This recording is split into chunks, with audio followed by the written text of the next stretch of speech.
Here we go. Hey, yeah, yeah.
Line 'em up.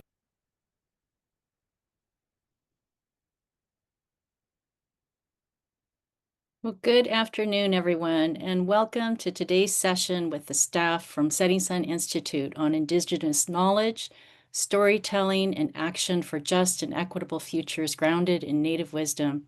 I'm Keiko McCracken, she, her pronouns, and I'm the External Learning and Development Specialist here at North Sound. I'll be covering some initial housekeeping and providing a frame for our time together. The video we just watched is from the 2024 Durant Powwow of the Junior Women's Fancy Shawl Contest. We are so grateful to be in community with all of you today as we learn from the knowledge holders, storytellers, and leaders at Setting Sun Institute who are guiding powerful works to efforts to restore salmon, heal our climate, and advance justice for all. And in this slide, you'll see a map from Setting Sun Institute of Coast Salish territory from British Columbia to south of Olympia, and from the Cascades and the Coast Range to Vancouver Island and the Olympic Peninsula.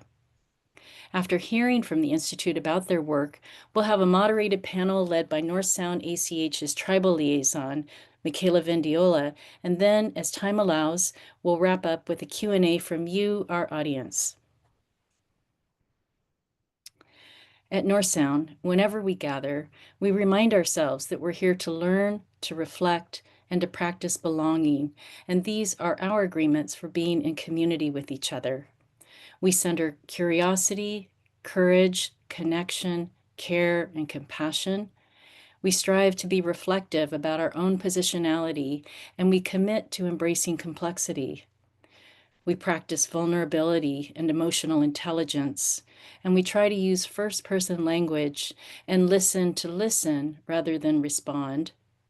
And we affirm that what is said in a gathering space stays here, and what is learned in that space is what leaves. I just want to take a brief moment to explain the contents of this slide, which features a few Zoom functions that might be helpful for audience, and we just want to make sure that everyone can locate them on your own screen. We have already enabled closed captioning for ease of access, so you can go ahead and activate that for yourself. And we're also recording this event, and it will be available along with slides and other resources in our resource library in the coming weeks. We hope to have time for a live Q&A at the end of this session, and I encourage you to add questions to the panel using the Q&A function box as they arrive. If we end up not having as much time for a live Q&A as we anticipate, the Setting Sun Institute staff have been so generous in agreeing to provide written responses to any questions that might not be addressed during this session itself. You'll also see the chat function at the bottom of your screen where you can enter reflections and responses, and we always love to hear your thoughts. And finally, we'll have a short survey for you at the end because we really, really value your feedback on these sessions. We're going to go ahead and place the survey in the chat right now, so you'll be able to open up a tab at any time for ease of access, and we'll do that again at the end of the session so you have an easy way to locate that survey for us. And now, as we move into our time together, it is my great pleasure to introduce my wonderful colleague, North Sound ACH's Tribal Liaison, Michaela Vendiola, who will be our panel moderator today.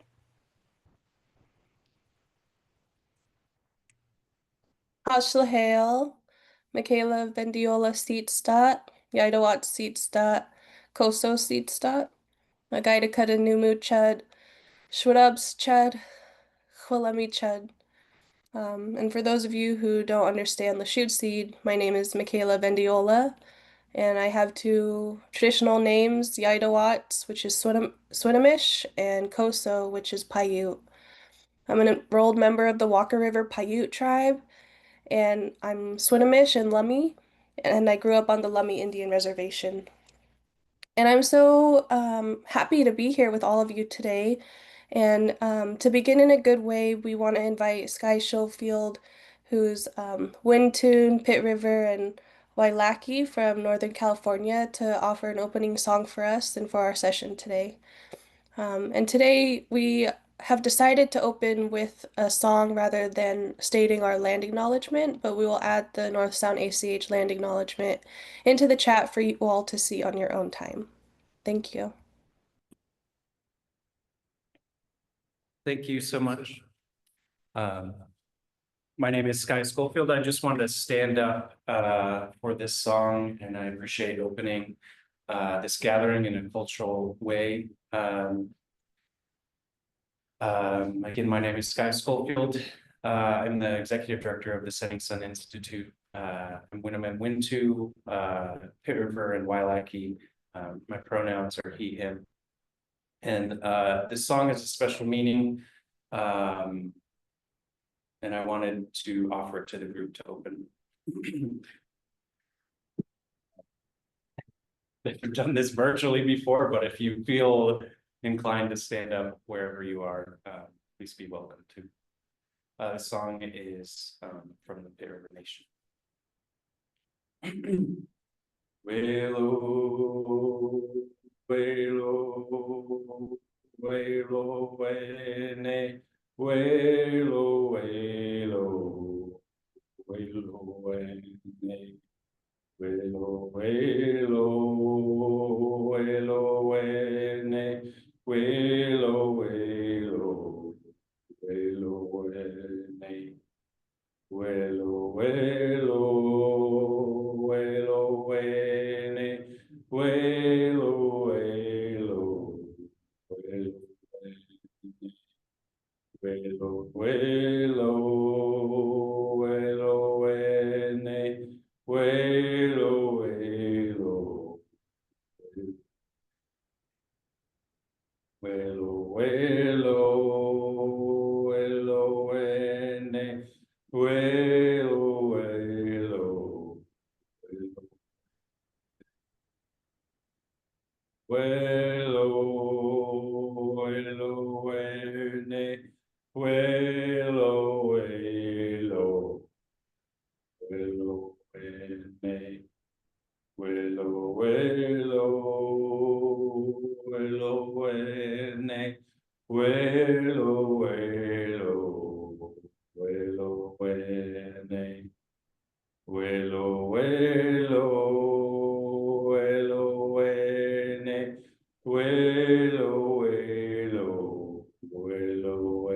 Willow, willow, willow, wene, willow, willow, willow, wene, willow, willow, willow, wene, willow, willow, willow, willow,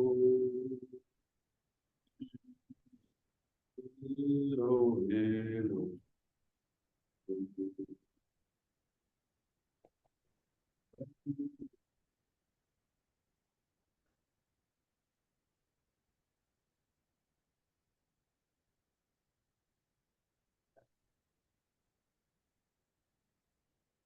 Oh, thank you. I'll pass it back. Thank you so much, Sky, for the gift of song and for grounding us in the voices of this land. For folks who may have joined us late, I'm Keiko McCracken, part of the staff at North Sound ACH. Many of you may know that so much of the work that we do at North Sound ACH is grounded in the vital conditions, which are the necessary elements that all individuals and communities need to thrive and belong in our region. And this slide is a visual of the 7 vital conditions, showing a circle of relationships between them. And during our learning sessions, we always try to highlight one or more of these conditions that exemplifies what the teaching is of the learning session. And it is a great honor to host an organization that is truly representative of them all. And the interweaving is both the method and the outcome.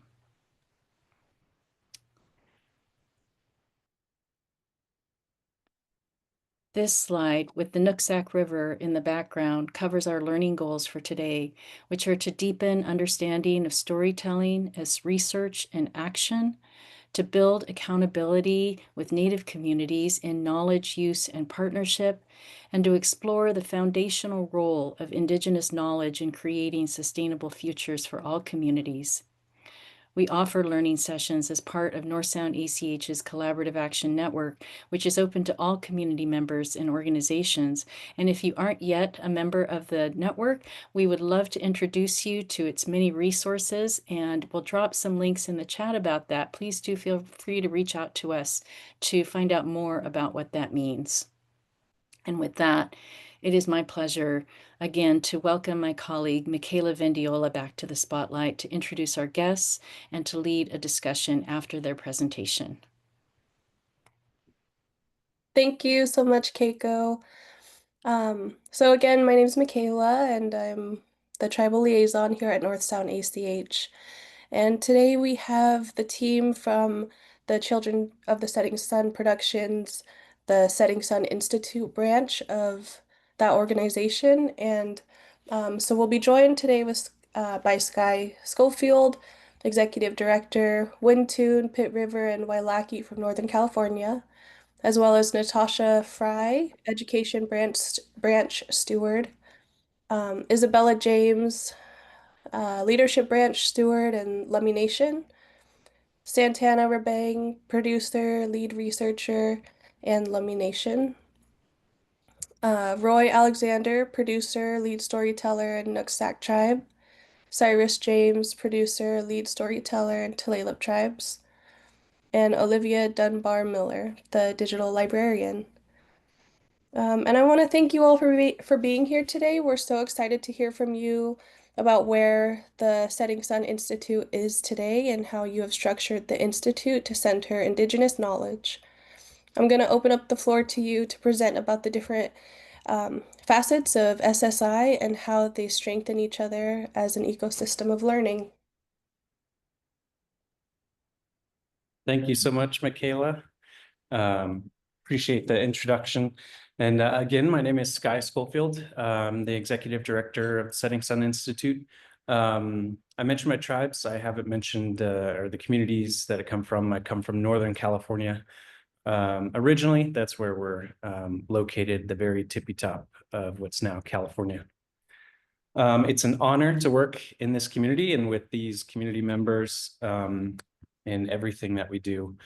We are the Setting Sun Institute. We're a think tank, think and feel tank, if you will, which is an initiative of Children of the Setting Sun Productions. Our origins go way back. Our director's great-great-grandfather initially started a cultural bridge making organization, a song and dance sharing organization, not only for sharing songs and dances, but intercultural learning. They noticed that there were many people now starting to call what was becoming Washington at the time. They were starting to call it home. And they had that long vision to know that in order to have better shared futures, we all needed to understand each other better. So there was a sharing and bridge making that happened there that continues to this day. The Setting Sun Institute is just one of the newest iterations of that bridge building. And it's a place where we're allowed to center Indigenous wisdom and to use our strengths and our cultural teachings to conduct research and put into action the values that we hold, and not only that Indigenous people hold, but the values that we share with as many people as possible.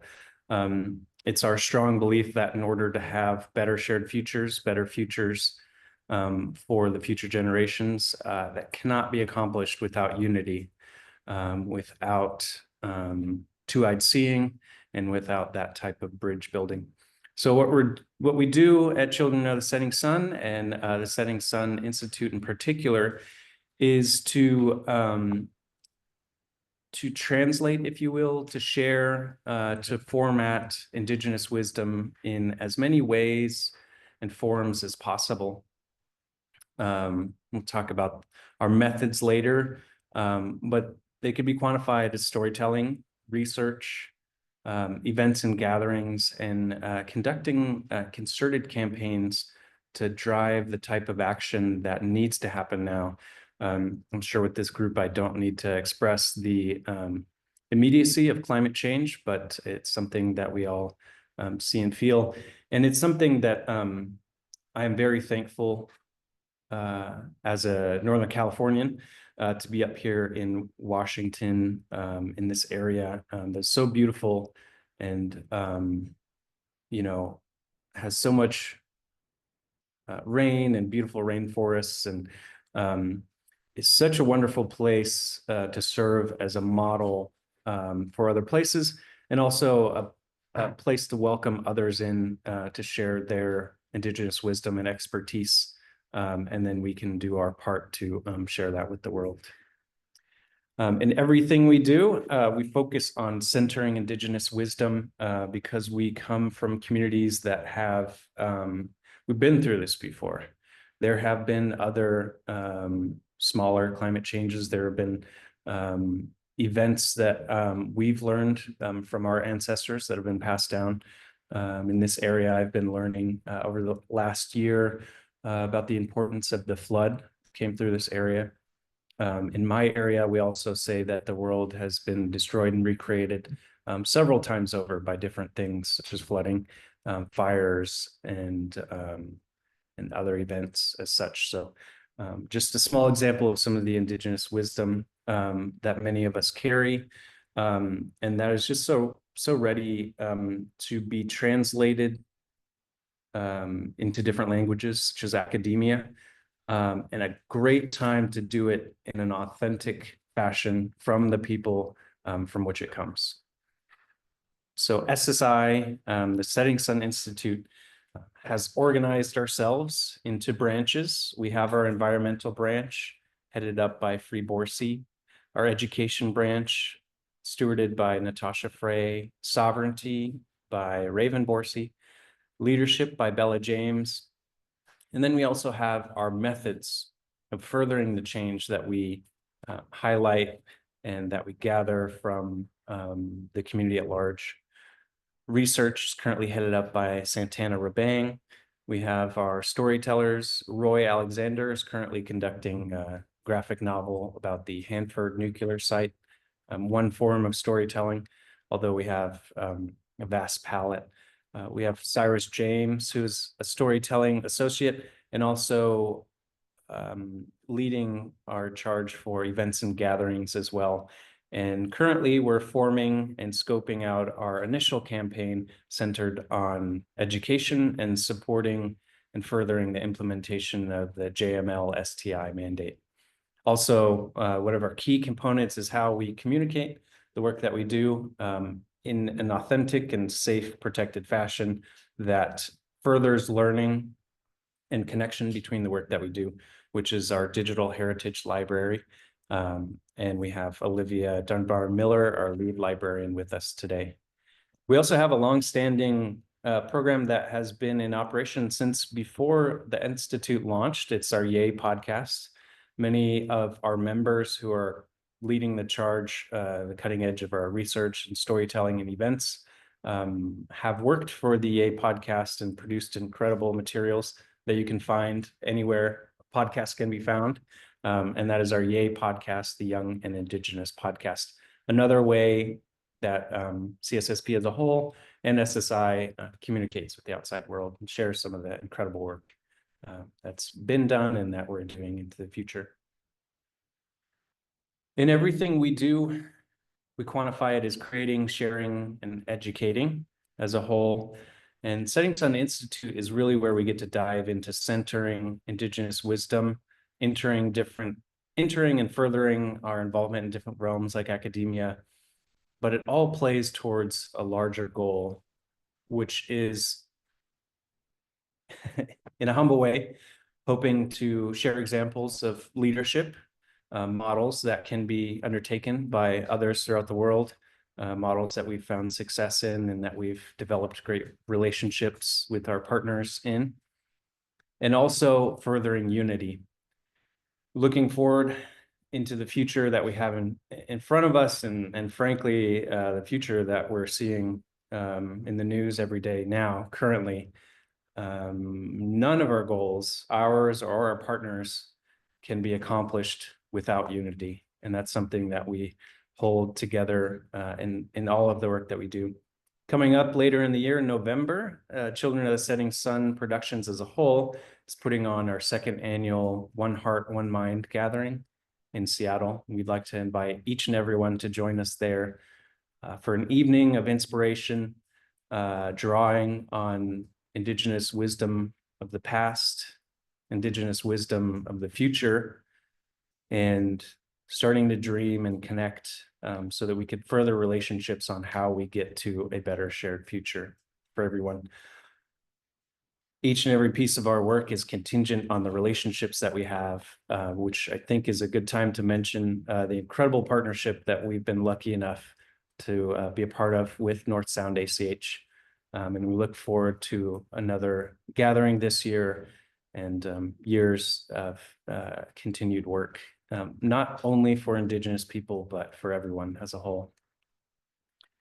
On that note, I'd like to highlight some of SSI's priorities this year. I say priorities in that there have been years of work put into some of the branches of SSI, even though we just launched a year ago. There's been groundwork done over the last couple of years in our work involving the environment and education. We approach both on a large scale and also in very particular fashions.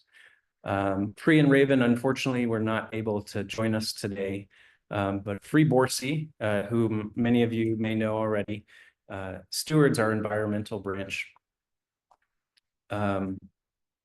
It may be somewhat obvious that Indigenous people are well connected to the environment. We have a lot to share in terms of Indigenous wisdom involving the environment and the ecosystems that we all live.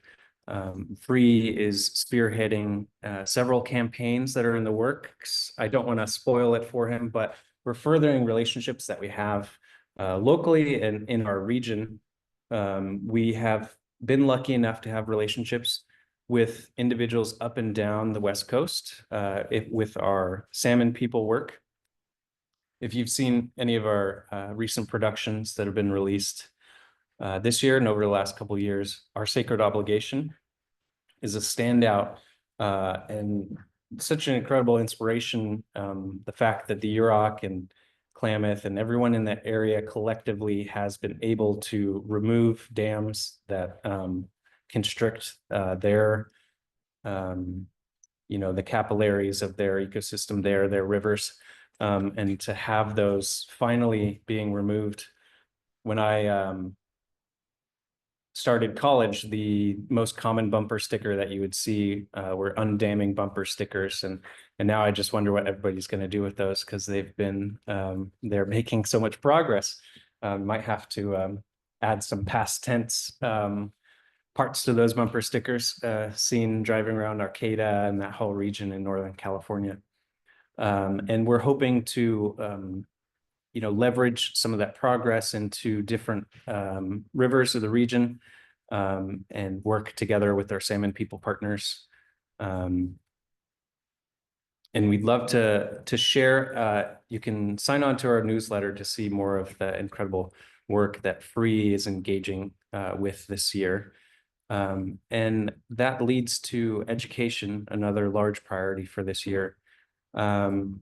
As you all may know, the JML STI mandate has had a life. It's growing and developing in that it started as a unfunded mandate. And since that time, educators and curriculum coaches and developers have been putting countless hours into taking that from its origin to a fully implemented mandate that really brings real life cultural practitioners into the classroom. And to talk about that and share some more, we have our incredible education steward, Natasha Frey.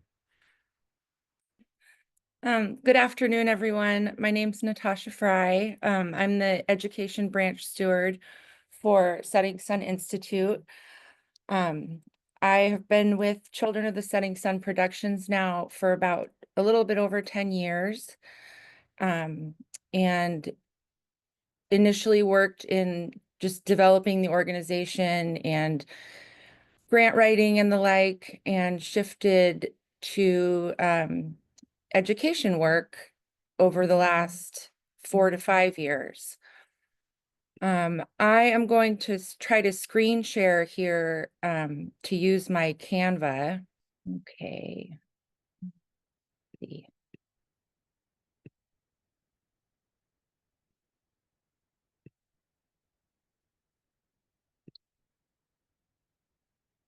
So this is just the intro slide showing my the Setting Sun logo with my adjustment with a salmon egg in the middle.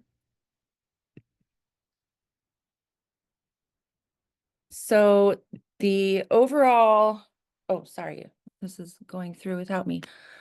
The Setting Sun Institute education branch motto is teaching and learning with us, not about us.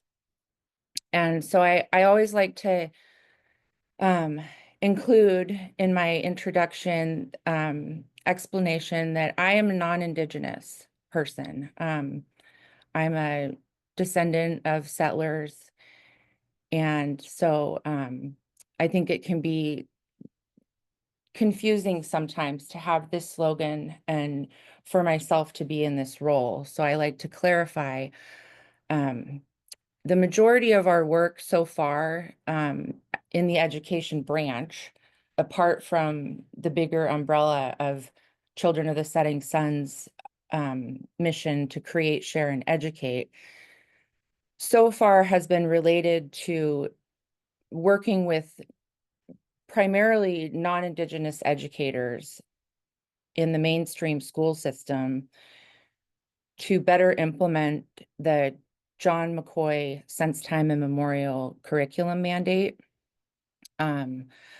that Sky mentioned a few times. And that mandate was passed 10 years ago to educate all Washingtonians, all Washington students about Indigenous history and contemporary existence. So most of my work relates to bridge building between our organization and mainstream educators.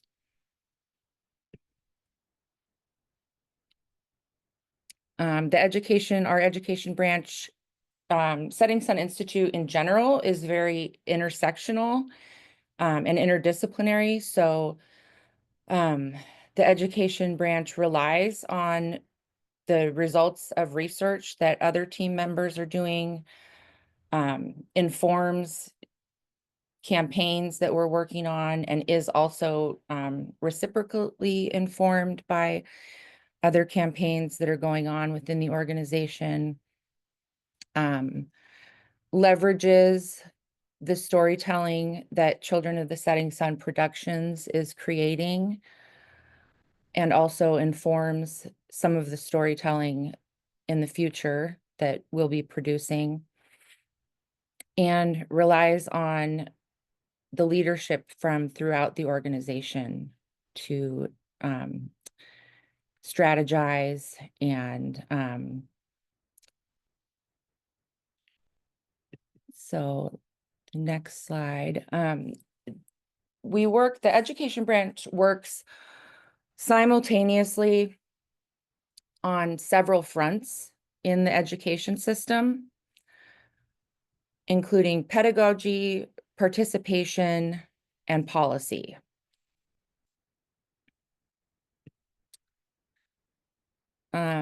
Pedagogy, this is a slide showing several images that are screenshot from one of our teaching guides. The teaching guides accompany films that Children of the Setting Sun Productions has produced. And I'm going to just talk about this one a little bit. Salmon People Preserving Our Way of Life is a feature-length film that was produced with PBS, highlighting the life story of Larry Kinley, the Salmon People ways of the Solomon family, the Kinley family, and Coast Salish people more broadly. The teaching guide provides a contextual background for educators that might not be confident talking about key terms like sovereignty, self-governance, what is a tribe, just kind of seemingly basic concepts, but that do require some background knowledge. So all of our teaching guides include key terms, and then provide support for teachers to align what's in our films and our videos with what the learning standards are that they need to fulfill with their students.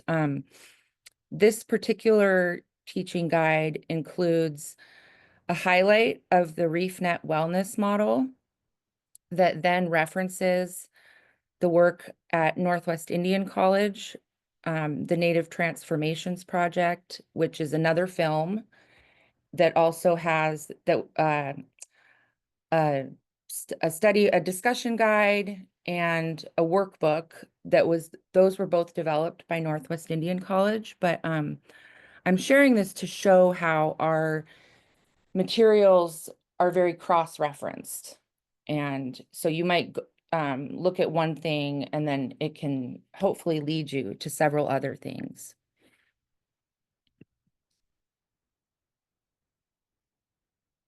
So that's an example of pedagogy. This next slide is about participation. And the work we do around participation involves community events, collaboration, and representation. These images on the slide of the bracelets and the baskets are examples. The bracelets were woven by elementary school students, working with Michelle Diasis, a Tlingit artist who was brought into the classroom by several teachers in the Bellingham School District to work directly with students. This has also happened with Jason Leclerc, the muralist and carver, Sandra Bura, a storyteller who came into classrooms and taught students about the lessons from the traditional bone game. And Rena Priest also came into the classroom several years ago when she was the Washington State Poet Laureate. And Rena is a Lummi Nation tribal member. And Sandra is a Nooksack tribal member. So that program is a community collaboration. It's been supported by Allied Arts, who has done a lot of the administration and the infrastructure for organizing and having artists and storytellers and culture bearers apply to come into classrooms and making those connections, and also providing some compensation. And then one of the things we do is we go in and document when this is happening and create short videos that we can then have in our library and share out with other schools, other teachers, other school districts. So in that way, we're trying to document some of the amazing things that are happening in Bellingham and Whatcom County, and bring and spread the possibility to other educators and administrators. And then some of the community events that we've hosted and co-hosted are the JML-STI Family and Community Night with Bellingham School District. That initially started out as a partnership with the Happy Valley School District, the Happy Valley Parent Teacher Association. It was a very grassroots beginning. The Parent Teacher Association recognized the need for families and community members to understand more about the JML-STI curriculum mandate. Because there can be pushback if family members and community members don't understand the purpose of the mandate and haven't witnessed the amazing student learning outcomes that come from implementation of the mandate in the classroom. So that event started out at Happy Valley Elementary, and then the Bellingham School District said, wow, that was really successful. We'd like to co-host and sponsor that. So it's been a collaboration with Bellingham. It grew from Happy Valley to the whole school district the last 2 years. We've reached a lot of community members and families in person through that event, and also have created highlight videos that we've been sharing at conferences and through the library with administrators and educators from other districts. So this is just a quick, the poster from the second Family and Community Night. And I do have a link here in the slideshow to a highlight video, but I'm not going to share that because of time. But over the next couple of weeks, we will have some of these educational resource videos in the educational resource section of our library, if anyone's interested in finding those. This one is I don't want it to play. This is a highlight video of Jason Leclerc's incredible work when the story pole was down at the Hotel Leo.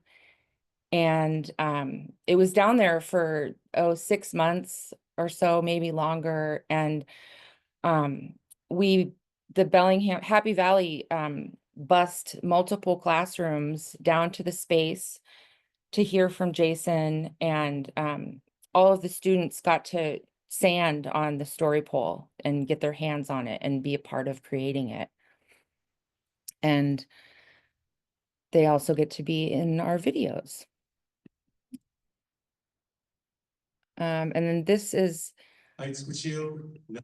another video of Lummi Chairman Tony Hilaire with his 4th grade daughter, Valen, welcoming all of the students to the Treaty Day Film Festival.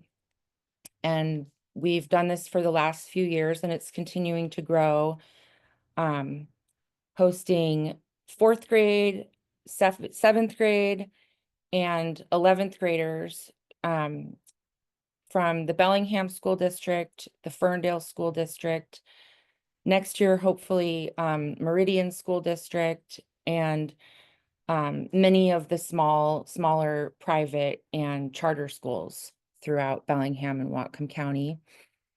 So this last year, we had a few thousand students come through the Mount Baker Theater and get to be welcomed and watch films and then do a Q&A afterwards. So those are the events and the representation and participation piece. And then the third aspect of the education branch is policy advocacy.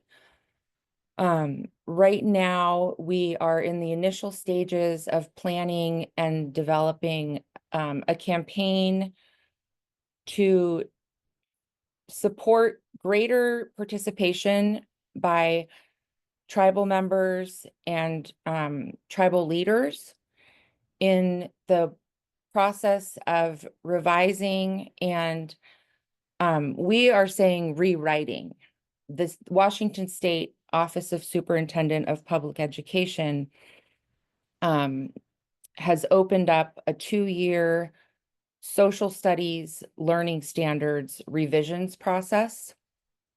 And just for a little context on that, the JML STI learning standards currently exist within the social studies standards as a footnote. And if any of you are familiar with like just grammatical structure and formatting, being a footnote is kind of being an afterthought or an extra or an option.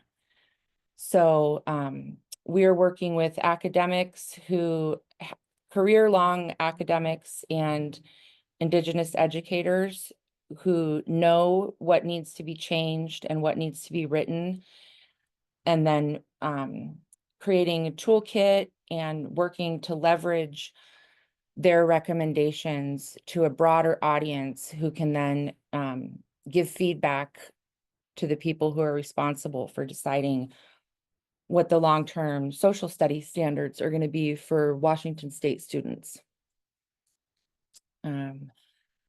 So though that's just a few examples of what we're doing in the education branch. And yes, thank you all for being here again. And if you have any questions or want to connect, feel free to follow up in the Q&A. Thank you. Thank you so much, Natasha. Sorry, we had a little echo over here. Thank you so much. Education is so exciting for all of us here. We always get so excited about each other's branches. I personally grew up helping my mom in the Indian Education Office in California, learning how to answer the phone. Indian Education, how may I help you? So it's very dear to my heart, and it's exciting to know that we have opportunities in front of us to make a positive effect in that realm.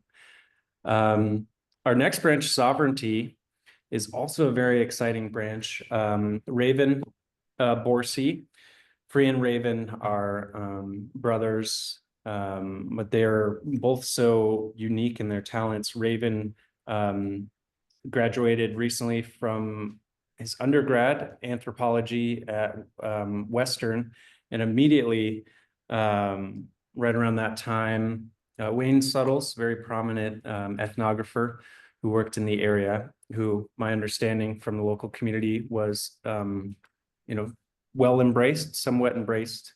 Everyone we've spoken with speaks very highly of the way that he spent more time listening than sort of dictating in his work. When he passed on, he had an unfinished manuscript, and his son, Cameron Suttles, had been trying to get it completed and published for some time. And it wasn't until that he came through our doors that he felt like he could really get it to the finish line. So his Wayne Suttles' son, Cameron, approached us and presented the opportunity to finish that manuscript, which is the Reef Netters of the Salish Sea. And as I've come to learn, the importance of the reef net here in this local community couldn't be overstated. So Raven has taken on that project and has brought it to this point to a one-of-a-kind project that, as far as we know, has never been done before. He's taken an ethnography that started with the Edic approach, an outsider's view of the community, and is now incorporating the Emic approach of the insider's view of the community, and creating something new and different that's never been done before in this fashion, which is a synthesis of both approaches. That's what Raven has been teaching me, and speaks often about the two-eyed seeing, seeing both where you come from and who you are, and then seeing from the outside to the role you play in the world, and who others are, and how that interplays with each other, and gives you sort of depth perception, how to be a being at this day and age, and at any point. So Raven is doing some incredible work with Western. He's partnering with them both formally and informally. He's at the very early stages of laying the groundwork to make sure that the research conducted there to get the ethnography to the publishing stage is done in a very well thought out and authentic and a respectful manner, getting as much input as possible from the stakeholders within the ethnography and those who should be consulted as well. So it's partnership with two wonderful people that have the material's interest at heart. We'd love to share more as that goes along. Raven has set up a very comprehensive timeline that he's working with some of his project mentors at Western.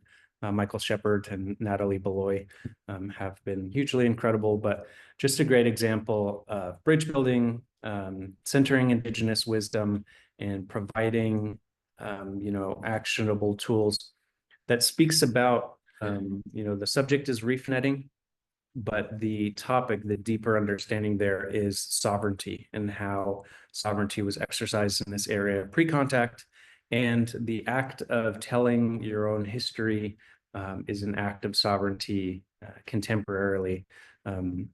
So telling your own story and getting to define who you works written about your community, yourself from the community. It's an incredible project, and I look forward to sharing with the entire group as that goes along. I said publication, but it may be more than one. And really in everything that we do, it's not just the work that comes out of the work that we engage in, it's the relationships during and after. So it's an incredible piece of work. Next, I'd like to introduce Bella James. She's our steward of the leadership branch. It's a branch that we're really giving the think tank treatment. We're thinking it through and processing how exactly we can best play a role in leadership. One of our board members, Craig Bill, used to work in the governor's office and has been advising us as a whole. And we're scoping out some positive effect and change and storytelling that we can have there. So I'd love to introduce Bella James.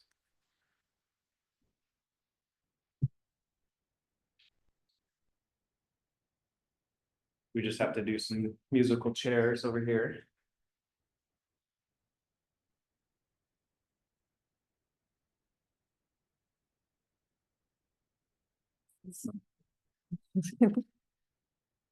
Hello, everybody. Can you hear me okay? Yeah, okay. Natsiam, Nishtalatosiam, Kunsiasana Snatchat Clemson. Hello, my respected people. My name is Isabella James and I come from the Lummi Nation. And I'm part of the leadership branch. Values and Setting Sun Institute is gratitude, respect, responsibility, and generosity. And how does Setting Sun Institute provide leadership? Leadership and people who represent that in my life and community, like Daryl Hilaire and Bill James and my grandfather Armour James, who have provided hope, who've made a change for our people from the past, present, and future. Having elders who have a dream, a hope, and a safe haven for our future generations to come.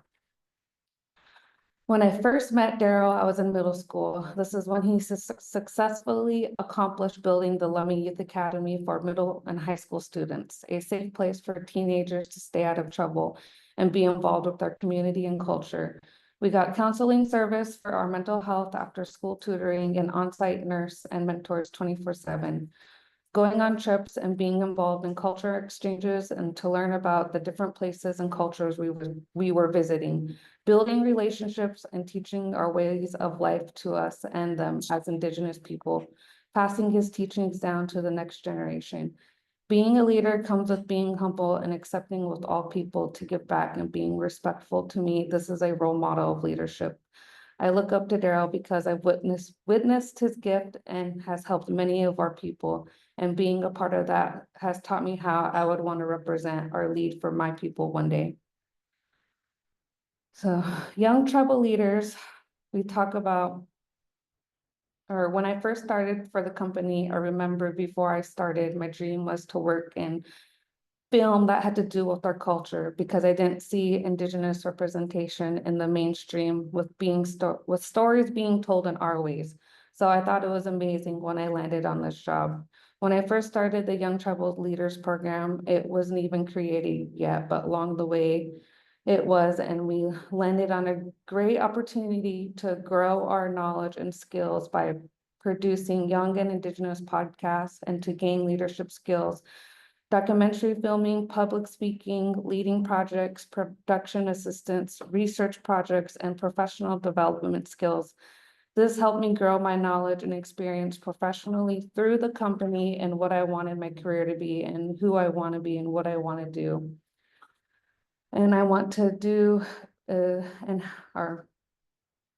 what I want to be and what I want to do and what I don't even know what I wrote there, sorry. I want to do in helping us on our journey to gain the experience we needed. Professional development. Since transitioning into the Setting Sun department, I am now a traditional knowledge and cultural narrative research where I uncover stories that honor our heritage. And gaining a professional job, I have since then grown more into the company now, using the experience and tools from Young Tribal Leaders Program. We have many opportunities to dive deep into our think tank and what Setting Sun will be in providing our communities and researchers. Last year, we got to be a part of a Native Vote Fellowship of learning how to run campaigns and getting the vote out for Native people, because our voices matter, and being able to have this opportunity builds me to be able to run my own campaign, to gain experience for social media and being a faster pace of working. We believe our voices together is stronger, and being able to do this work in your community, it shows that you care, and it gives me access to have a voice for our people. What we plan on doing in this company and what we hope to do is gain more Native folks into leadership roles, positive role models, and climate change. And so through this experience, we also plan to provide a podcast series where we're gonna introduce leadership or Indigenous people in leadership and what it is that they do and who they are and where they come from and what provided them or gave them hope to be in the leadership positions they are in today. And that's all I have. And I thank you all for listening. And I really appreciate every single one of you in here today and giving us this time to talk about Setting Sun Institute. Haishka.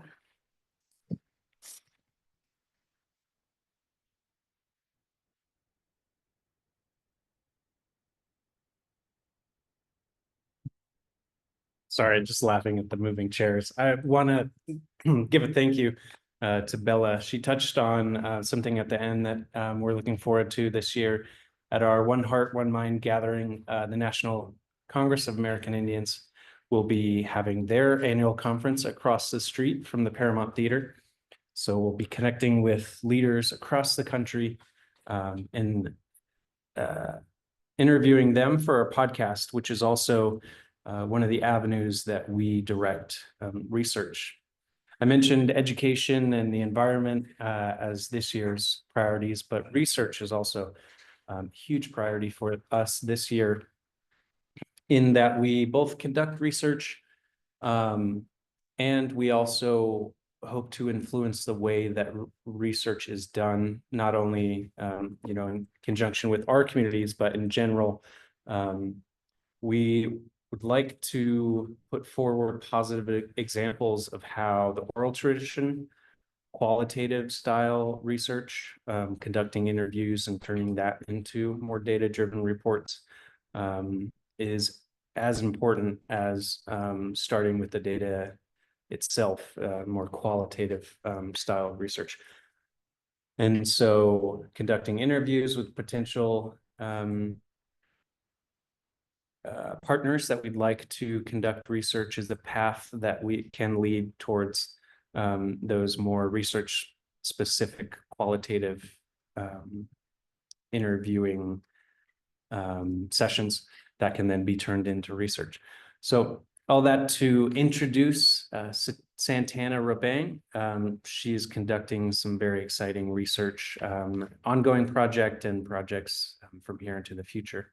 So without further ado, Santana Rabang. And it may take just a second to switch over from my computer to our others. So Santana Rabang.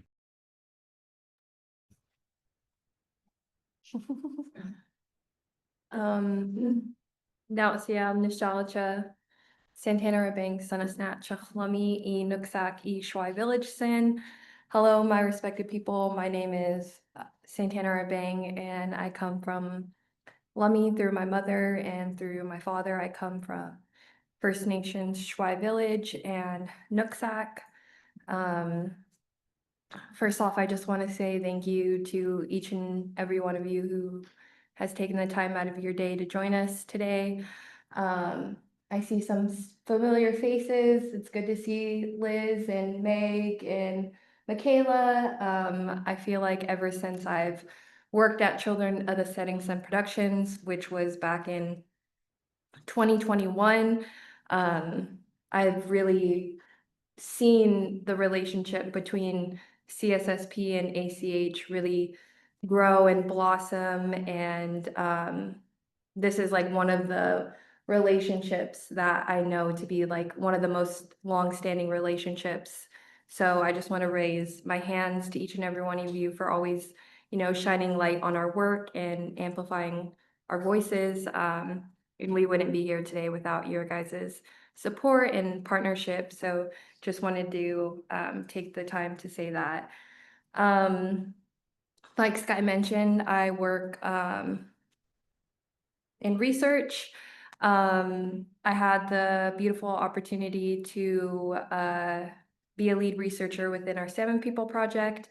But first, before I go into all of that, I think it's really important to acknowledge as an Indigenous-led organization that we are redefining what research means to us, and that there is a really long-standing, traumatic history with research within Indigenous communities when it comes to, us being primarily reviewed as subjects to exploit and extract information from.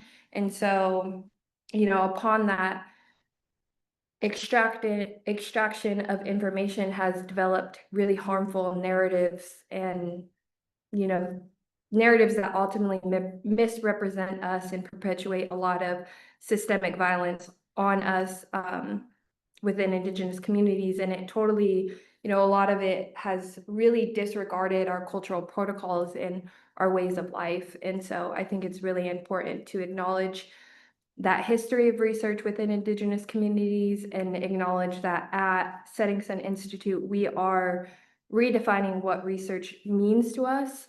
And I think we were really able to redefine what research means to us through our Salmon People Project. So if you guys aren't familiar with our Salmon People Project, it's really multifaceted. We have our gatherings, which, we've hosted Salmon People gatherings annually every single year, where we're just unifying salmon people.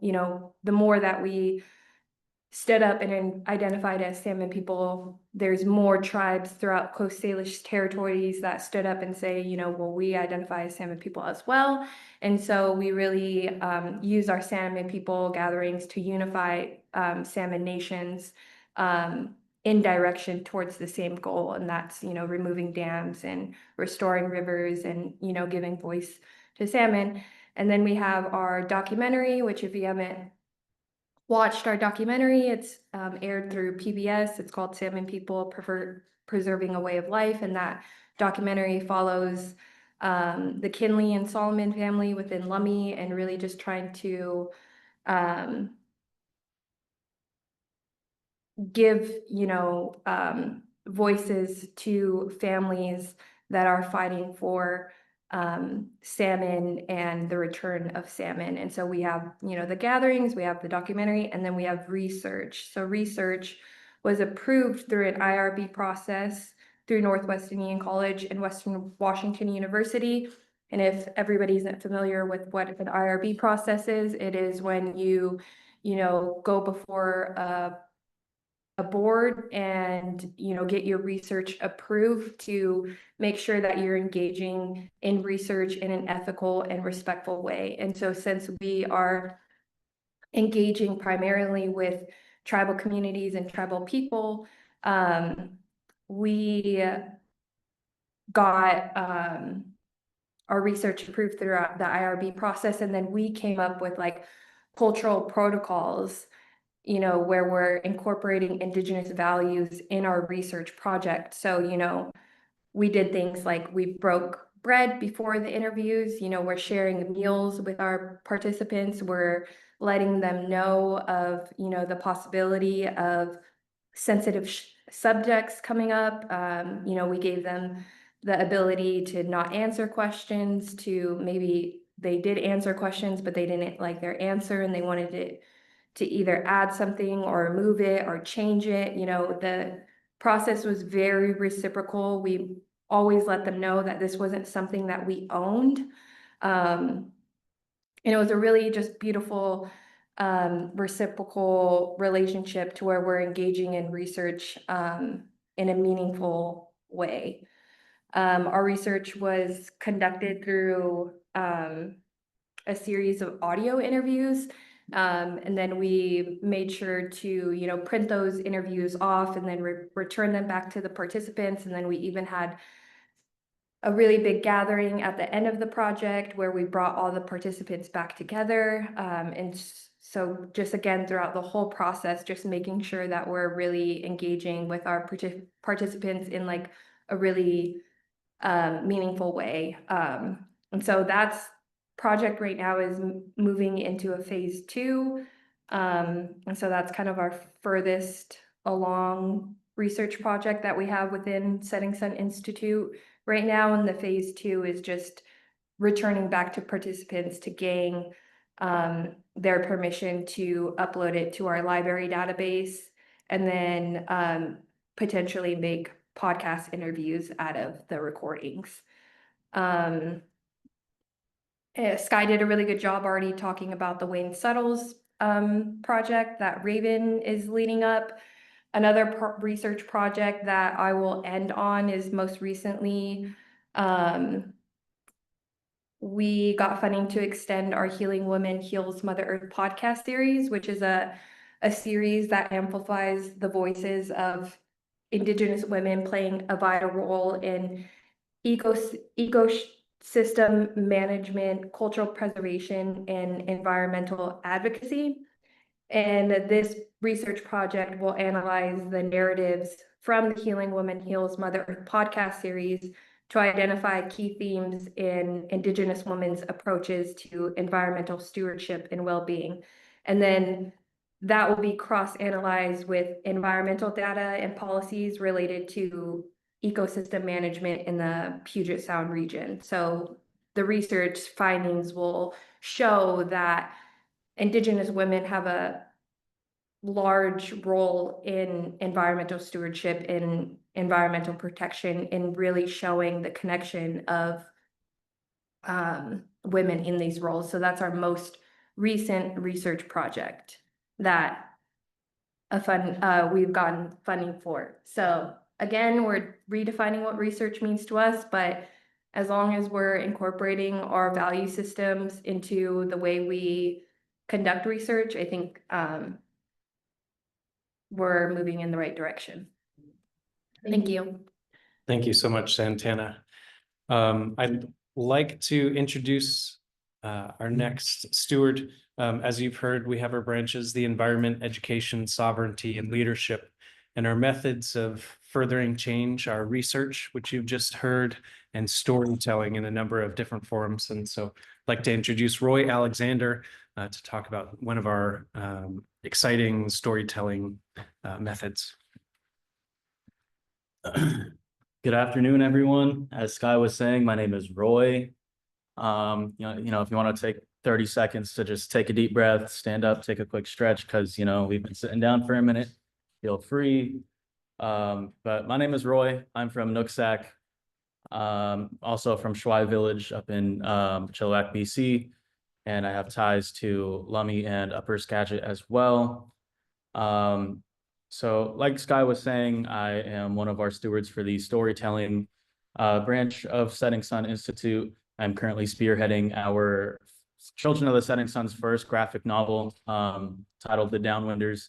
And what it is it's a book that's like an action adventure historical fiction novel that's centered around the Columbia River and its very true history, while also incorporating elements of Yakima traditional stories as well. And all of that is to cultivate an appreciation for the water and the life that it provides, and the impact that we all have on it, and how we have also benefited from the Columbia River as well, due to its mass exploitation. So with this book, our main target audience is the youth. We really want to get them involved in this, fight for clean water rights and anti-nuclear pollution. And the best way to do that was through this graphic novel, in my opinion. Giving them characters that they'll be able to resonate with, and then teaching them themes like the actions that they do now will affect generations far beyond their reach. And that's something that people that were working on Hanford didn't really take into account. So that's something that we're definitely pushing. I guess, yeah, that's, I'm not sure if I really have much more to explain about the novel than that. Just want to thank everyone for being here. Thank you for your time. It's been a pleasure. And yeah, thank you. Oh, I'm honored. Thank you, Roy. Roy's being a little bit modest there. He is an artist with a number of incredible talents. He's a musician, artist, and filmmaker. And so we look forward to all of the different ways they can deploy storytelling for the projects that we're engaged with. Another one of our incredible storytelling associates, I'd like to introduce Cyrus James. He's both a storytelling associate and then involved in our events and gatherings as well. So I'll hand that off to our other computer and introduce Cyrus. Now to see him, Cyrus James Cincinnati. Hello, everyone. My name is Cyrus James. I'm a member of the Tulalip tribes, but I grew up in East Wenatchee, Washington, with my non-native family. And since then, like when I moved to college, I came in contact with Children of the Setting Sun. So I've been working here for 5 years in different roles. And most recently, you know, I'm associated with the storytelling method of the Setting Sun Institute, and like that I think has a different take on it, you know, because like this organization is a storytelling organization. So what's the point of having storytelling under this like internal umbrella? Well, that is to have applied storytelling, and like that means you know, not only telling stories, but like telling them through gatherings, you know, like using our films to drive, you know, education and like unity and like cross community change.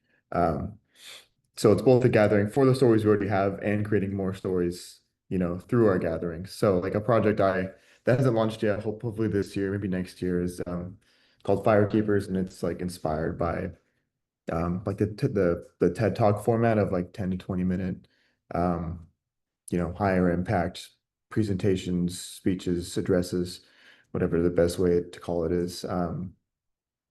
And the idea there is to, you know, be a platform for Indigenous speakers and to kind of assume that context, because I'm sure some of you have noticed if you've watched like Indigenous people speak on TED Talks, since they're speaking to a very large audience and like a mixed audience and maybe even a mostly non-native audience, they have to bring a lot of context with them to their stories. But the idea here is that context is assumed in a way, or maybe it's gathered just by being more involved, but they don't have to bring that with them every time. And then my work this year, I've been supporting Raynell Morris, our lead events and gatherings producer, who has she's, you know, one of those people just like Darrow, who is probably retired multiple times at this point and has, you know, a whole list of accolades and career experience, and a diverse one at that, especially with Raynell. But now, yeah, as our lead events and gatherings producer, she's led the production and like the organization of Netsamot, One Heart, One Mind. That was a large event we held in Seattle in fall last year. Some of you may have been there. And then this year, our biggest event so far has been the Wake Up, Stand Up Earth Day gathering. And then we're already working on the next One Heart, One Mind Paramount gathering for this fall. So that's what some of my work looks like. And that's what I think, you know, storytelling means under this applied lens in Setting Sun Institute. So thanks for letting me speak.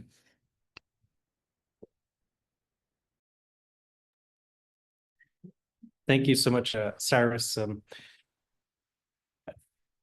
What Cyrus touched on was so important for a lot of our work too, because we can work internally as much as we want, but until we can connect with people and develop those relationships and partner with folks, you know, our work would reach a standstill. So many issues that we're facing today have gone through our intense political system and reached, you know, points where they're wedge issues. Advancements, opportunities are scarce unless someone cares or someone is related to someone directly affected there. And so in some of these issues that haven't seen advancement, like the Hanford nuclear site, we need to connect with people on the heart level. And that's just another example of drawing on our culture. What better way to connect with people than to share food with them and to gather like so many of our cultures do regularly. And then also what we need our work to reach wide audiences and be able to share the work that we do in a protected manner that doesn't, you know, trigger or draw on the history of exploitation of our culture. And so we've spent considerable time putting our best effort forward to get that right. And I do really think that Olivia gets that right. So I'd like to introduce Olivia Dunbar-Miller, our lead librarian. Thank you. Hello, my name is Olivia. I am the librarian here at Children of the Setting Sun with the Setting Sun Institute. I am not Indigenous to Turtle Island. I am a descendant of settlers and of enslaved folks by way of Mississippi from Africa. So I joined Children of the Setting Sun about 2 years ago, almost. It'll be 2 years in August, and really kind of joining after idea formation for a digital heritage library or a digital library database. We use those terms interchangeably. That Natasha and a few folks from the productions team started brainstorming with guidance from Daryl. And essentially, Daryl was hoping that we could have a platform, a single platform that housed all of our media. And that was kind of the overarching thing. And then we were thinking about, okay, how is this platform going to be an educational resource?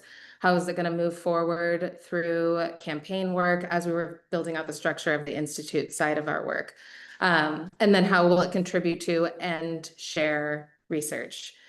So our research internally, as well as folks from academia or other change makers and policymakers. And so with that, we decided to use a content management system that was already established. I am not a tech savvy person. I have a tech background, but really more on the program side of it. And so when I was coming on board, we were looking for content management systems that already had a skeleton model for us, and they were already effective for the type of activity that we were looking to build. And what we landed on was a system called Mukuru. It's spelled Mukurtu.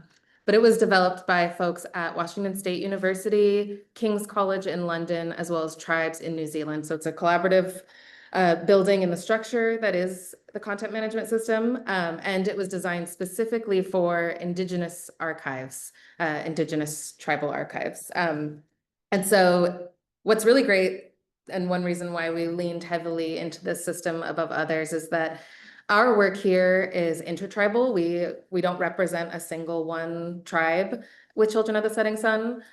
So we have content media that we've put together, educational resources that we've started developing that represent Lummi, Nooksack, Tulalip, Quinault, from First Nations all the way down to Northern California. And so we wanted something that would be reflective of that kind of structure rather than something that aligned with one specific tribe. And so our content management system, Mukuru, allows us to attribute each item within the library to a tribe or multiple tribes. And then each tribal community has a set of protocols that can be determined by the tribe themselves. And I'm going to show you the library. We launched it publicly, formally in October. And since then, it's continued to grow. It's gone through some growing pains, of course, technical difficulties. And we are now live and linked through the Whatcom County Library System. So we're part of their digital collection of resources, as well as Western Washington University and Whatcom Community College. So I'll share the resource now and kind of talk through it. And I'm strategically sharing it from page 2. I hope you can all see it. From page 2 of the browse all, because our videos that are currently on the first page are being fixed a little bit. There was a problem with the title card, and so it looks like there's some blank videos, but our content management system allows you to browse in multiple ways. So folks can browse all of our digital heritage item, which is just what we call all of our materials and media. And then they can browse by special collections as well. And then there are multiple ways within items too. So you'll notice here, just like any other sort of academic database, there are a bunch of filters that you can pick on the right. And so there's the tribal communities that are represented here. Not all of our communities are tribal. Naturally, all of the materials that Children of the Setting Sun produces themselves is meant to be shared publicly and broadly. And so every single thing in our collection is attributed to a general public community, as well as the tribe that's represented in there. And then we have other community groups like educators. We have one that's in the works of development for researchers for, as Santana mentioned, when we have our Salmon People research cataloged in our collection, we'll be able to point researchers to that specific group. And then we have some special collections here, and then our categories. We have 8 categories in our library. 4 is a good number in many cultures, but Daryl was really adamant that 4 is a good number in Lemhi culture, and so we wanted to respect that. And so we came up with 8 categories. They are ways of life, native sciences and technology, wellness and resilience, sovereignty and governance, cultural roles, ancestral homelands, activism and advocacy, and then art and expression. So these are just ways that you can filter. You can filter by media type. We have videos, of course, that's the primary source of us to communicate here at Children of the Setting Sun. But we also have audio files, that's our podcast, as well as interviews, and then files, so PDF files, ebooks, that sort of thing. And then you can browse by keyword also. So one example of an item in our collection is A Case for Hope. This is the summary for the Salmon People Research Project. This beautiful graphic here was painted by one of our former young tribal leaders, Kimmy Peterson, and she was also a researcher on the project. It tells you a little bit about what happened in the project.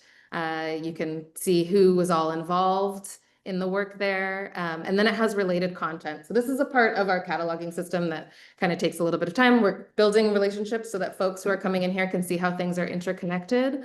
So these are all clips from Salmon People Stories. Yeah, and then we have some other videos that we're producing right now. And so that's just one way that we're showing that things are connected. In collections, as Natasha referenced earlier, we have 2 sort of educator-centered collections. The educator resource one that features our Billy Frank Jr. story, which is great because the Billy Frank Jr. story clips are part of the public school curriculum right now. And in the curriculum, they link back to our library. So it's a full circle moment, as well as our Hearts Beat As One, which is Ellie Kinley's book that was published at the end of last year. And then we have our Salmon People Preserving a Way of Life collection. This is a great resource for folks who want to watch our feature film. It's kind of pieced out into bite-sized chunks that are topic specific that were produced by Beth, who was the director of the film. And then we have our educator resource and an interview with Beth and Daryl on the radio. So yeah, so that's kind of the structure of the library. We are still in development. There are things that we would love to change here. We want it to look really familiar. So I would love to have a master sort of search bar in the middle, but we don't have IT support yet. So it's to be determined on that. And then there's featured content and then featured community, which is the Salmon People community there. What's next for the library? We've been working internally on sort of improving the level of knowledge that is shared with each thing. And one of the people that is working on that is Bella James, who talked earlier about her work with doing research on cultural narratives and traditional knowledge. And so an example of that is on the Jason LeClaire story pole film, which certain items, there will be deeper levels of engagement when we have this sort of information added here. So Bella wrote in partnership with Jason LeClaire, the cultural narrative, which just provides more context on Lemhi's relationship with the story pole, how it came to be and what our work is on it now. And then she provided deeper traditional knowledge context. So breaking down each animal that's represented in the story pole to share what that animal represents to the Lemhi tribe. So this would be amazing if we had this level of detail and information on all of our media. But naturally, I am not Coast Salish, so I'm not going to be writing stories or sharing that knowledge. I don't even have access to that knowledge necessarily. I would rather have cultural liaisons from each tribe represented in our material be working on that. And so we're trying to develop a program that supports that, that's equitable. It's not extractive. We really want partners. Former young tribal leaders are really diverse already. And so the folks that have shared in this room all come from different tribes. That's like a great starting point for us, but we would love to have liaisons and representatives from other areas come through and contribute that knowledge. So that's something that we're working on. I'm going to be partnering with another librarian who's an Nooksack tribal member. His name is Joshua Olson, and kind of developing that program in 2025, 2026. Yeah, that's a high level overview of the library and just sort of a walkthrough. But I think that as we're doing panel discussions, I may point to more resources in there. So yeah, but thank you so much.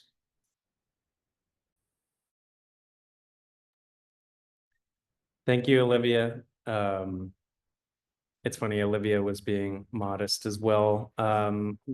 During the construction of the library, everyone we consulted with gave a certain timeline on how soon we can expect to put something together, and she did it in about that time. So incredible. Olivia's made an incredible tool, and we've been sharpening it, and so excited to really put it to use, especially with our concerted campaigns, and a source for when people start coming in our direction, that they have a place to land with everything they need to understand the work that we're embarking on, and how they can play a role in it too. So thank you so much for attending and listening to us describing who we are and how we've organized ourselves. I think we're transitioning now into the Q&A portion. Thank you all so much for the work that you're doing and coming today and describing the complexity that is the SSI library. It's definitely a lot of material and content for our ACH staff and our partners to think through. And I just really appreciate you taking time to talk through all the elements and components that I'm sure we could have talked much longer about. So as we move into our panel discussion, I'd like to invite all of you at CSSP to, respond to the questions as you so wish.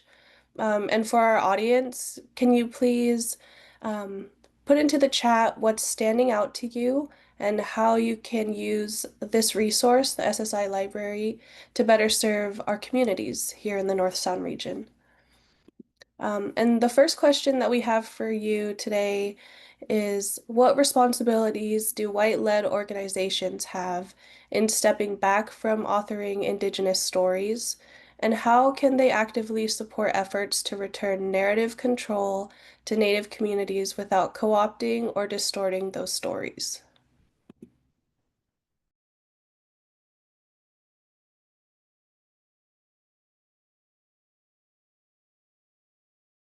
It's a big question, but we're just going to jump right in, so feel free to answer.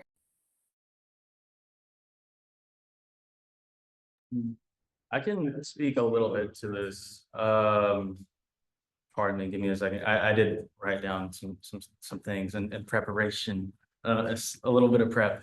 So as like those outsider organizations, I actually just had a conversation very similar to this one, because I was on a panel for RFPs for Indigenous artists, and they had a question very similar to this. And, the answer is that I think Indigenous people and Indigenous organizations already know what stories need to be told or what stories they want to tell. So as a non-native organization looking to support that, your job is just to support and then just kind of listen, but yeah, that's it. Thank you. Thank you. Thank you, Roy.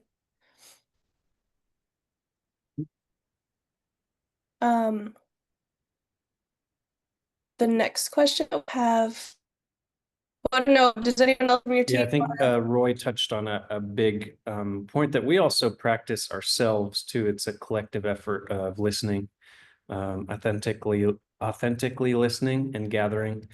And when there are unknowns in the work that non-native led organizations are doing, conducting research and connecting with individuals and developing relationships. There are different communities everywhere. And we're not a monolith, and finding ways to connect and who to connect with is a challenge, but that challenge is the work itself, is finding individuals, not taking communities as monoliths or Indigenous people as a whole, and listening as much as possible. That and treating folks as individuals, as human beings too. So a lot of it is listening, standing back, helping, and then working in a human forward fashion, that we're all individuals. I'm gonna Thank take you. a stab at it too. That's okay. I love this question, and Natasha really hit on it in her presentation when she was saying that the education branch moves forward designed with Indigenous people, not for Indigenous people. There are multiple kind of phrases similar to that for many marginalized communities. In the disability community, there's nothing about us without us.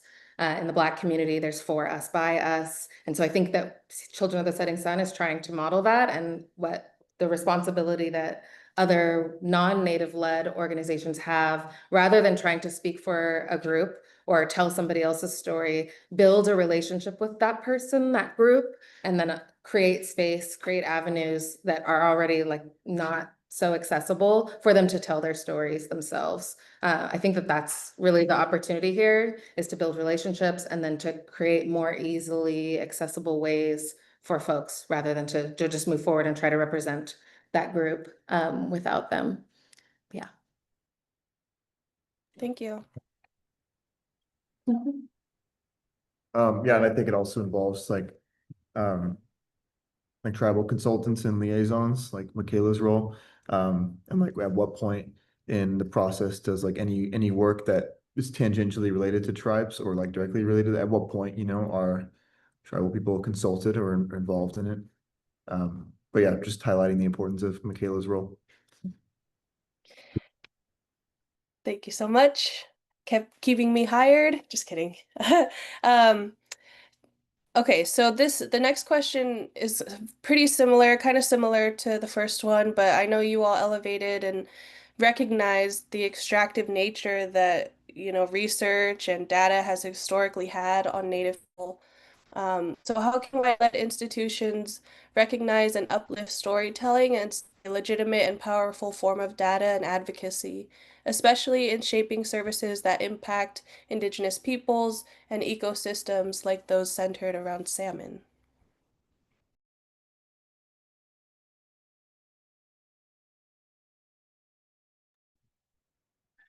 I feel very strongly for this one because it is difficult, I think, for anyone. I can only speak for myself right now, but growing up in these times, I grew up with a very rich cultural upbringing, but also grew up in America as an American citizen. So I'm also used to, I went through the school system. I'm used to the Western model of sort of operating as a person and human being. And so speaking on this topic, I think the biggest thing you could do is hold and find ways to increase your comfort with uncertainty. Storytelling, listening to individuals. I can only think of my experience with land acknowledgements, where everyone who engages with land acknowledgements treats it somewhat differently. And so I've had a lot of people have come to me in my hometown over the last number of years, and some folks you can tell that one, maybe because I had heard how it happened, and others just the way that they had kind of approached us, that there's a directive to do a land acknowledgement, and they were hoping for just a solid, secure answer that they can then take back in terms of what's the best way to do it. And not speaking poorly of anyone, but just had an experience or two where you could tell it was transactional. So authentically showing up with people and standing in discomfort. I say that personally too, in my experience engaging with other communities too. Not all people of color, we're not a monolith. So there are spaces too that I feel I don't know cultural norms. I don't know if I'm in the right spot or not. I'm nervous, and but just sitting there with the discomfort and knowing that presence goes such a long way. Standing in a place of listening, knowing that I may not understand exactly what is happening around me, but with regular relationship and showing up and listening, that changes. And that in a lot of communities, sometimes intentional discomfort, getting teased a couple times at first is not a bad thing. It's a good thing. And you got to sit there with the teasing, maybe try to come up with something funny response, but just that presence and listening. And I think that plays into uplifting storytelling as a legitimate and powerful form, of data and advocacy. We're not used to anecdotal, information having the same weight as, say, more number-driven, data-driven. But I mean, just saying anecdotal, it's almost synonymous with not serious or not as legitimate. But the experiences that we hold almost hold too much information to know where to place it. So standing with those who are still telling stories, and I don't think I kind of preaching to the choir here, because you all are here and you're listening to us and are champions of the storytelling that we do. But if this helps at all in your interactions and experience elsewhere, standing there with the discomfort and knowing that your presence and relationship building really goes a long way. And then so we, on our part of that, are making every effort to make that process, somewhat easier. I say easier, I think there's a better term, but showing up with explanations, opening doors and building bridges allows for both to happen. For those to show up who want to make those connections and elevate storytelling, the effort has to be made to show up, and then on our part, the effort to build that bridge together, make some meaningful interactions there. And then also, not to mention, making it super entertaining and cinematic, like some of the productions that our incredible team members create goes a long way too. Anyone else like to touch on storytelling?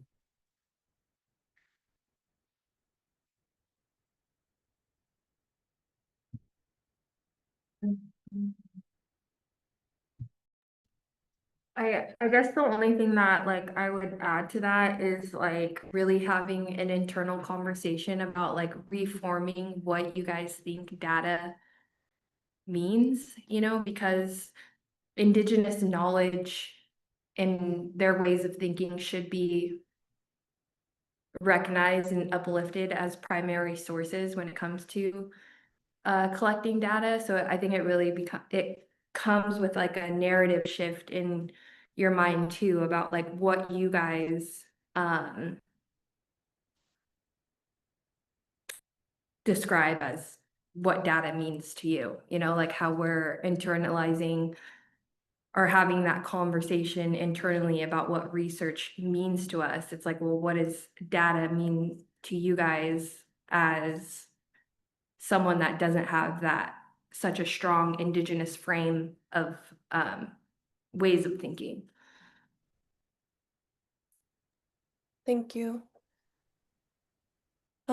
Okay, so moving right along, our next question for you all is, many social services are built on linear Western models of understanding and delivering care.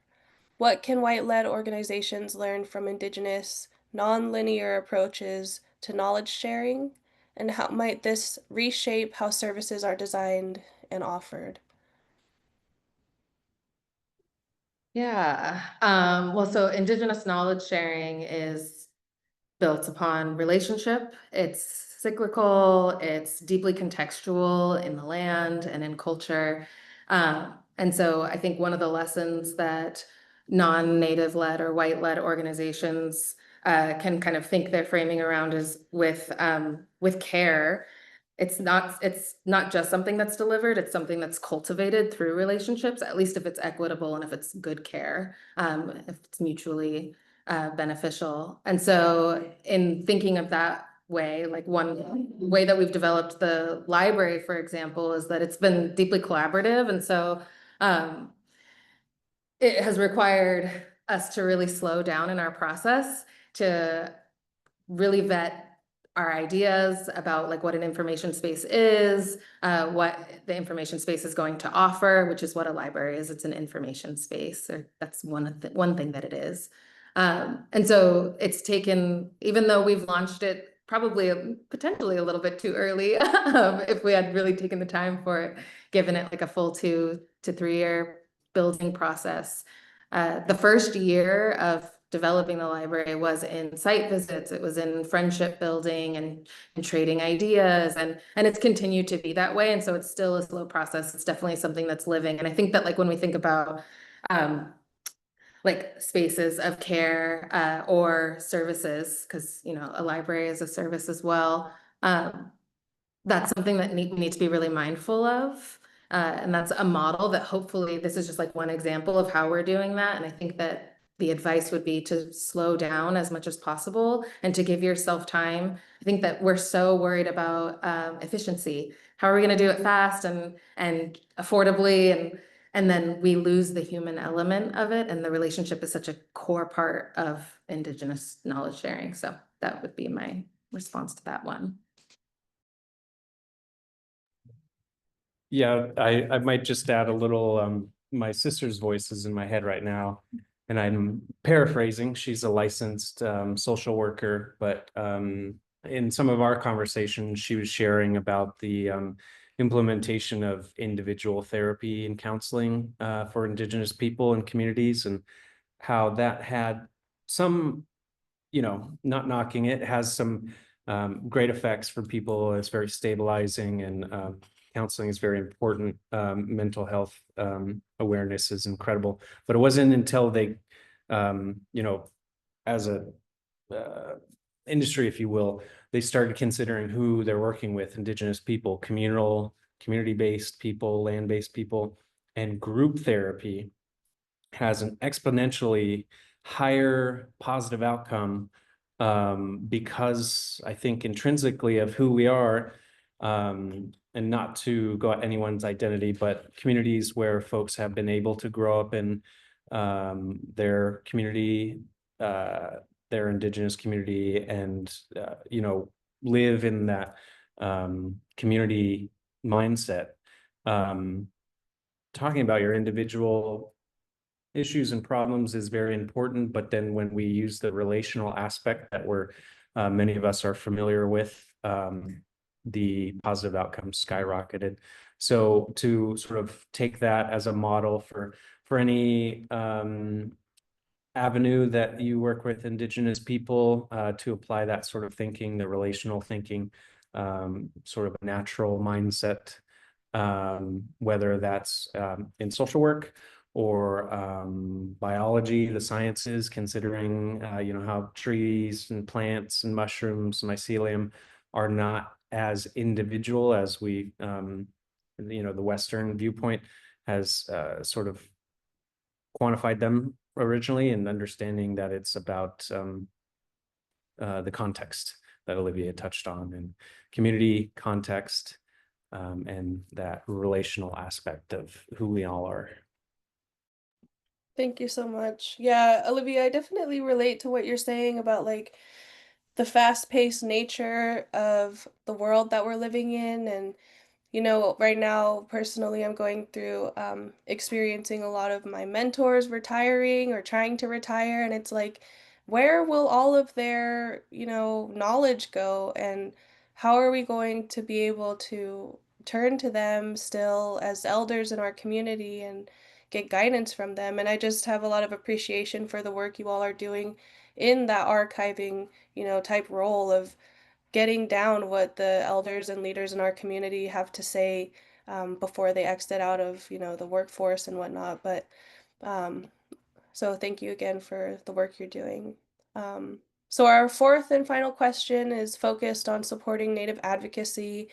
And this is one of my favorite questions to ask folks. And it goes, what is the role of non-Native allies in supporting Native rights and tribal sovereignty? And I think it's a really important time to be talking about allyship. We need one another, and we need to be allies to one another in the struggles that we face. And yeah, I'd just love to hear your thoughts on that question.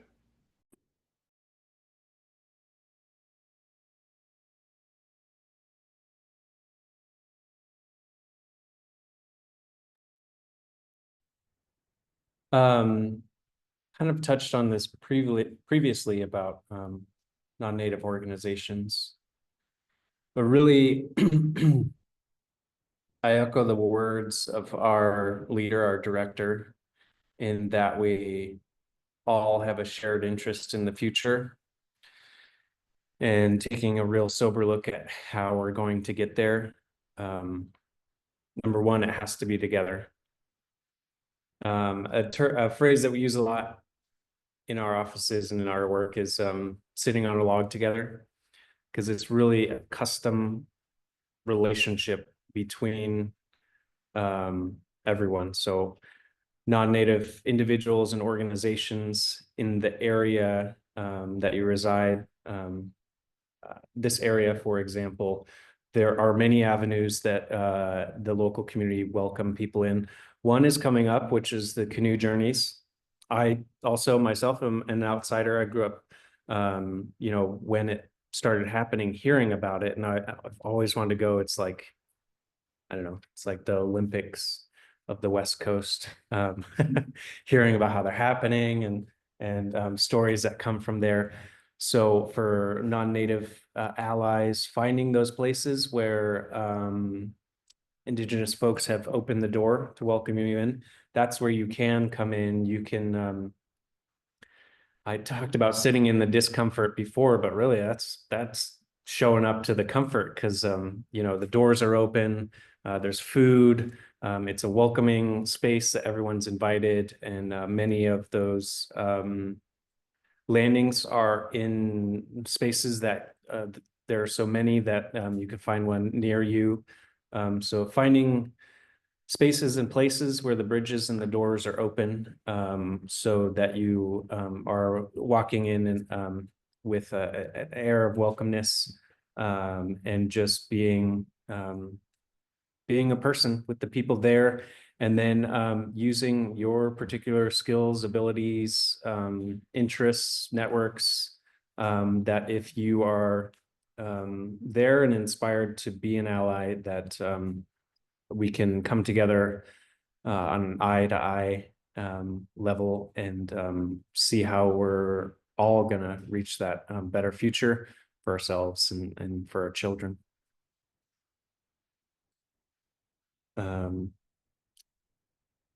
Anyone else like to share some words? I think Santana has a few words. Yeah, so in terms of allyship, yeah, just like kind of echoing a little bit more of like what Sky said. I think what Daryl does such a good job within our organization is really emphasizing the needs for, everyone to be involved in the work that we're doing, even though we're using, Indigenous values at the center of our work.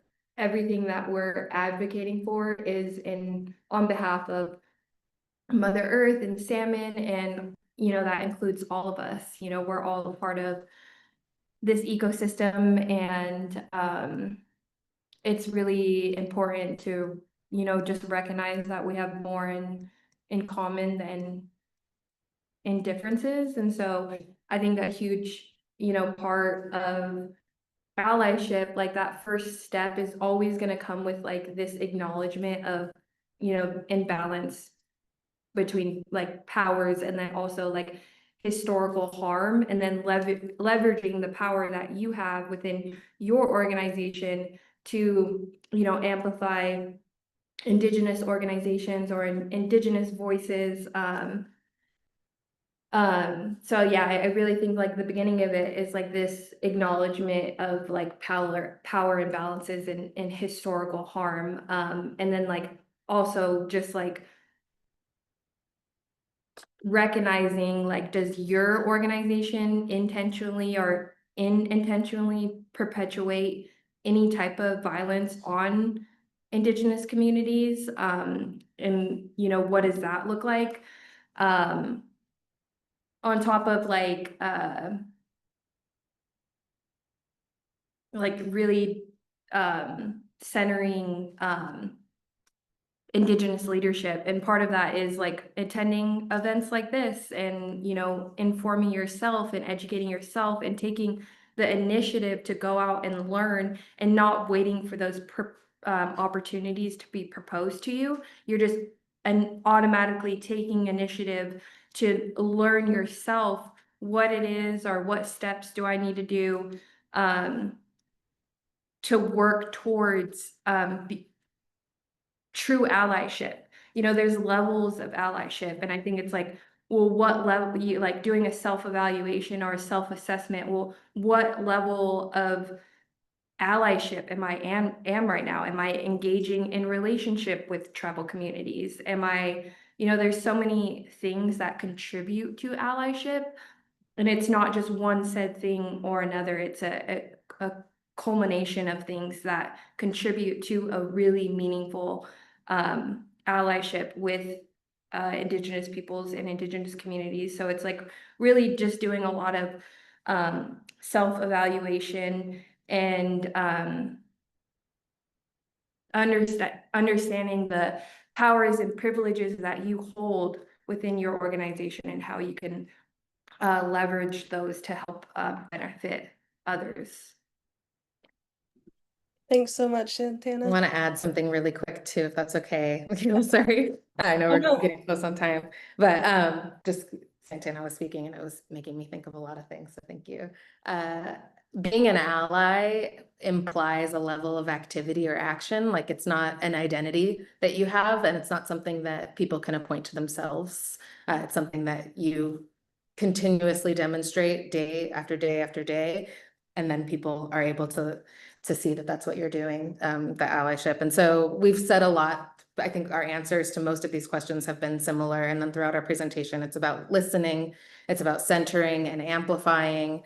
It's about respect, having respect, respecting the perspectives and the experiences of others, and then reciprocating the level of effort that that group might be taking in order to enact change and doing that actively.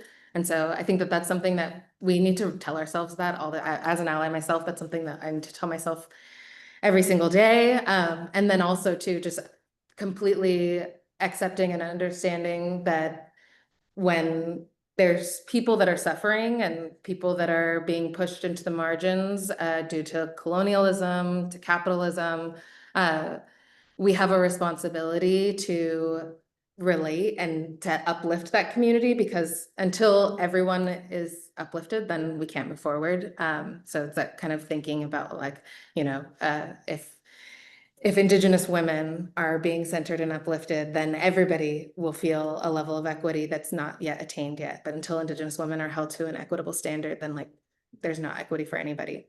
So yeah, and then also just another quick note on allyship. Ally fatigue was a term that came up in 2020 during the George Floyd protests, and it's not real.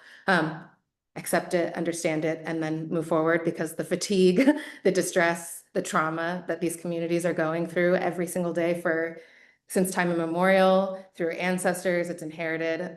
You cannot be fatigued on caring about other people. And so like removing that from our way of thinking and our vocabulary is an easy first step. Thank you so much for those words. That's a great way to wrap up the session, and just I really encourage everyone to sit with what Olivia has just said.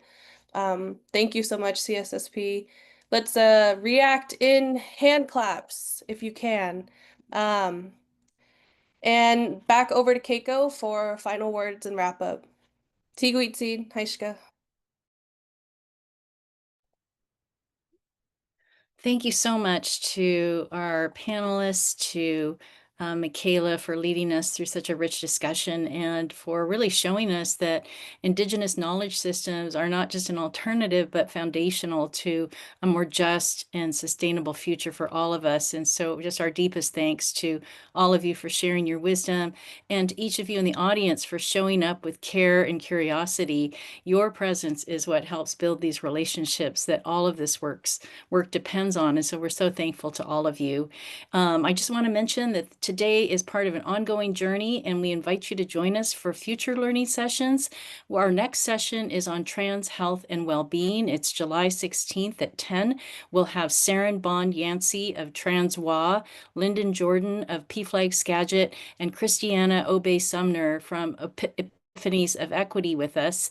And I just want to just say it could not be a more critical time for the trans community. They are facing this year alone over 900 anti-trans bills across the nation, whether it's healthcare, travel documents, athletics, military, education. And so we're going to drop that registration link in the chat.